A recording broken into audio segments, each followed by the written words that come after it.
ഞങ്ങളുടെ ബസ്സും അപകടത്തിൽപ്പെട്ടത് ഇതേ സ്ഥലത്ത്. അന്ന് ഒരാൾ മരിച്ചു. ഞെട്ടലോടെ സ്നേഹ ശ്രീകുമാർ. ഷൈൻ ടോം ചാക്കോയുടെ അച്ഛൻ്റെ മരണത്തിൽ അനുശോചനം നേർത്ത നടി സ്നേഹ ശ്രീകുമാർ. ഷൈനിനും കുടുംബത്തിനും അപകടം നടന്ന അതേ സ്ഥലത്ത് വെച്ച് തനിക്കും വലിയൊരു ദുരനുഭവം ഉണ്ടായിട്ടുണ്ടെന്ന് സ്നേഹ ഓർത്തെടുക്കുന്നു. വളരെ ദുഃഖകരമായ വാർത്ത. ആദരാഞ്ജലികൾ.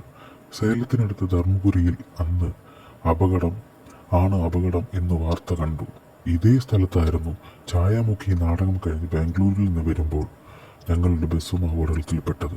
അന്ന് ഒരാൾ സംഭവ സ്ഥലത്ത് മരിച്ചു, ബാക്കിയുള്ളവർക്ക് പരിക്കുകളും. അന്നു മുതൽ ഈ സ്ഥലത്തുണ്ടാകുന്ന അപകട വാർത്തകൾ കാണുമ്പോൾ ഞെട്ടലോടെയാണ് ശ്രദ്ധിക്കാറുണ്ട്. സ്ഥിരം അപകടങ്ങൾ ഉണ്ടാകുന്ന സ്ഥലമായി എങ്ങനെ മാറിയെന്ന് അറിഞ്ഞൂടാ. ഈ വാർത്തയെയും ഞെട്ടിക്കുന്നതാണ്. ഒരാൾ വലിയൊരു വിപത്തിലകപ്പെട്ടപ്പോൾ കൂടെ നിന്ന് തിരിച്ചു കൊണ്ടുവരാൻ ഒരു കുടുംബം മുഴുവനാണ് ഇറങ്ങിത്തിരിച്ചത്. എല്ലാ അച്ഛനമ്മമാരും അങ്ങനെയല്ല എന്ന് ചോദിക്കുന്നവർക്കായി അങ്ങനെ അല്ലാത്തവരെയും കണ്ടിട്ടുണ്ട്. തെറ്റുപറ്റിയത് കൊണ്ട് ഒരാളെ ക്രൂശിക്കുന്നതിലും വലിയതാണ് അതിൽ നിന്ന് മാറി വരാൻ കൂടെ നിൽക്കുന്നത്. അങ്ങനെ ശക്തമായി കൂടെ നിന്ന ഒരു അച്ഛനാണ് പോയത്.